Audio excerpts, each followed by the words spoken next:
மதில கூட ஏறி வந்துடலாம், உடைச்சிட்டு வந்துடலாம். இந்த அக்கினி மதிலை மீறி எந்த பிசாசோ உள்ள வர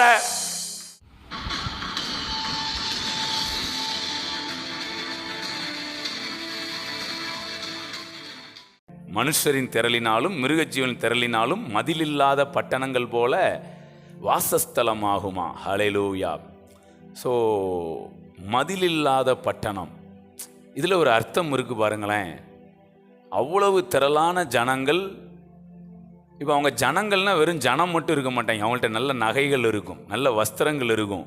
ஏன்னா அந்த காலத்துலலாம் ஒருத்தங்கள்ட்ட நல்ல வசதி இருக்குன்னா உடனே அடுத்த நாட்டுக்காரன் கொள்ளையடிக்க வந்துடுவான். ஆனால் ஆண்டவர் சொல்கிறாரு, அது மதில் இல்லாத பட்டணங்கள் போல் என்ன பண்ணுமா. ஒன்றுமே இல்லைன்னா நம்ம மதில் கட்ட வேண்டாம், வீட்டை பூட்ட வேண்டாம். ஆனால் நிறையா இருந்ததுன்னா அன்றைக்கி நம்ம பூட்டித்தான் ஆகணும். ஆனால் ஆண்டவர் சொல்கிறாரு, உன்கிட்ட நிறையா இருக்கும், ஆனால் உன்கிட்ட மதில் என்ன செய்யாது, இருக்காது. ஹல்லேலூயா. அடுத்து சொல்கிறார் பாருங்க, 5வது வசனம், நான் அதற்கு சுற்றிலும் அக்கினி மதிலாயிருந்து. இன்னைக்கு ஆண்டவர் உங்களுக்கு மதில் கிடையாது, உங்களுக்கு ஒரு அக்கினி மதிலை போடுகிறார். நீங்கள் சிலதை, ஐயோ நான் அதை பூட்டாமல் வந்துட்டேனே, ஒன்றும் கவலைப்பட வேண்டாம். தலைவர் அக்கினி மதிலாக இருக்கிறாரு. கையை தட்டி அங்கே நிறைய மிருகஜீவன் இருக்கு, நிறைய ஆசீர்வாதம் இருக்கு.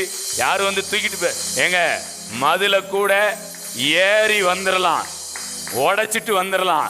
இந்த அக்கினி மதிலை மீறி எந்த பிசாசோ எந்த மனிதனோ உள்ள வர இன்னைக்கு தேவன் ஒரு அக்கினி மதிலாய் உங்களை சுற்றிலும் இருக்கிறார்.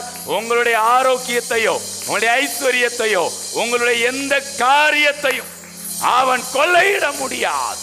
கையை தட்டி பிரைஸ் காட். மகிமையா என்ன பண்ணுவாராம், அக்கினி மதிலாய் இருந்து அதன் நடுவில் மகிமையாய் இருப்பேன் என்று கர்த்தர் சொல்லுகிறார். Praise God.